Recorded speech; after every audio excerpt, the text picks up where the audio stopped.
Radio Leeds. Now, a leading fertility campaigner says men who donate their sperm for IVF treatment should receive more money in compensation than women who donate their eggs. Witjens, who chairs the National Gamete Donation Trust, says giving sperm requires a greater commitment, which is often ignored. But many fertility experts disagree and argue that donating eggs is far more intrusive and carries greater risks. We can talk to Laura this morning, who joins us live from the BBC studios in London. Morning, Laura. Hi, good morning. So just explain to me then, why do you believe that men should receive more compensation than women for donating sperm than women do for donating eggs?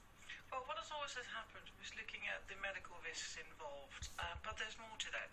And I'm intrigued by the fertility experts, and I know quite a few of them, but actually I'm probably one of the very few of them who actually donated eggs myself, so I know what I'm going on about. Yet I still argue, if you really know what sperm donors do, they are just as valuable as egg donors, and that's really not happening at the moment. And they do even more than egg donors. The sperm donors go to clinics much more. They have a longer commitment. They are attached to more families. Admittedly, yes, there is no medical risk involved, and they do something that men tend to do anyway.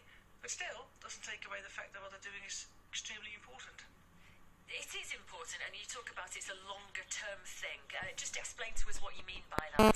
Well, it starts already with the donation process itself. What a lot of people believe, that's a one-off thing. They go into a clinic, donate a sperm with the aid of adult literature, and that's the end of it. But that couldn't be further from the truth. What is happening is that they have to go into a clinic once or twice a week over a period of 3 to 4 months. We ask them to abstain from any sexual activity and limit their alcohol intake during that whole period. So effectively we're asking guys to lead a celibate life for 3 to 4 months. On top of that, what's happening is that sperm donors are typically linked to 10 families if they agree to go for the maximum, which could mean that 18 years from their donation, they could be identified to as many as between 10 and 20 donor-conceived adults, whilst with egg donors there's only 1 or 2. So they take a commitment on for the rest of their lives, and that in fact impacts their family as well. But then when it boils down to it, fair enough, it's an inconvenience, it's a major commitment for a man who wants to become a sperm donor, but when you weigh that up against the medical risks, as you say, you've done it yourself, you've donated eggs, it's not an easy procedure, it is very risky, and surely that should outweigh the inconvenience that the man faces. I tend to disagree, because it's not. Yes, there is a medical risk attached, and to be perfectly honest, there were some very unpleasant moments. But what is happening, just because the act itself is more pleasurable, we seem to think that therefore it's not important. Well, if you follow that argument, then if you like your job, should you be paid less? The reality is that they have a 3 to 4 months commitment that really affects their life. They have a longer-term commitment with more people involved. And we should not just look at the medical risk, but also should look at the responsibility they take on, the dedication, the commitment, and their selflessness, which is just as good or bad as with egg donors. Laura, it's Adam speaking. Yes, I think 4 months of celibacy and what that entails, I don't think I would, even at 43, I don't think I'd fancy that at all. But with that in mind, sperm donors, it would appear, have little respect in clinics. Would that be a fair assessment? I think that's a very fair assessment, and unfortunately, on one hand we say that they're fantastic and the best things in sliced bread and we need them and they're great, but the treatment is different. And I can see that having been an egg donor, whenever I say I was an egg donor, people instantly think, oh, that's great and good, and I get instant status. Whilst with men who donate sperm, they have got a smutty thing attached to it. So sperm donors really don't get the respect they deserve, and that reflects to how they're being treated in the clinic, and I think that's really, really, really bad. But do you think that the whole process of offering money for offering compensation, if that's the right term, demeans the process of sperm and egg donation? It depends how you do it. If you start throwing gazillions of pounds at it like in the US, then you probably do, and then it doesn't become a donation. It almost feels like buying a child, and I don't want to get into that situation.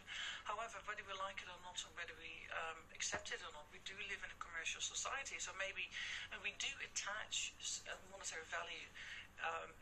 So we need to recognize that the way we recognize something good is by payment. So let's start with at least something.